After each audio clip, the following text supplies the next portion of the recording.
Okay, guys, chapter 39 of Amal Unbound. Asif was already sitting at the desk at the literacy center, typing on his laptop when I walked into his classroom. His eyebrows were knit in concentration. He nodded when he saw me. I sat down across from him and pushed the book I'd borrowed across the table to him. "Thank you for lending me the book," I told him. "How did she like it?" he asked. "She loved it. She made me read it to her many times this morning. I think she's memorized the story." "That's great," he smiled. "I have some easier ones you can take for her today. She might even be able to read those all the way through on her own, based on the letters and sounds she knows. And good news, I found some great software that teaches math reading. I've ordered it for the center, and it should be here in time for our next session." "Really? Thank you so much. While we wait for it to come in, I thought you could practice how to take a multiple choice online test. I found a few basic reading passages. They're a little silly, but they'll do the job while we wait for the software." He pushed the laptop toward me and pulled his chair next to me. A giggle escaped when I saw the screen. An elephant, a dog, a cat, and a mouse grinned at me on the screen. "I warned you," Asif laughed. I clicked on the green arrow. It opened a new page with the story. The elephant chases the dog chases the cat chases the mouse chases the ant chases the elephant, and around they go. "Okay, now that that's done," he rolled his eyes, "let's go to the multiple choice part. Click the prompt below. It will open a smaller screen with the questions." I stared at the screen. "Amal, something wrong? It's cruel." "What do you mean?" "This poem. It's trying to say there's always someone to go after someone and keep the balance of power equal. But it's not true. The elephant is in control. The mouse, the cat, the ant, they can do what they like, but sooner or later, they'll all be gone except the elephant. Pretending otherwise is foolish. There is a saying, 'Elephants fear no other animal but ants.' Who is to say if it's true or not? But it's not true. The biggest are not afraid of the smallest. In the end, the biggest wins." The story is trying to teach young children about justice and fairness. But life isn't fair. I'm going to be a servant for the rest of my life because I spoke back to the wrong person.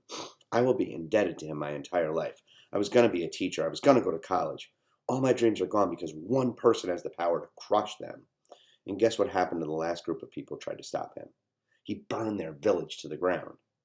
I saw the deserted village with my own eyes. They lost everything. And Jawad Sahib, he gained more. The bigger always have all the power. They aren't scared of the little people. It just doesn't work like that. My hand shook. I placed them on the desk to steady myself. Why did a silly poem affect me so much? I moved to apologize, but he spoke first. "Amal, I'm sorry. I had no idea of your circumstances. But even in difficult situations, especially in difficult situations, you can't lose hope. Things change. It might change for you one day."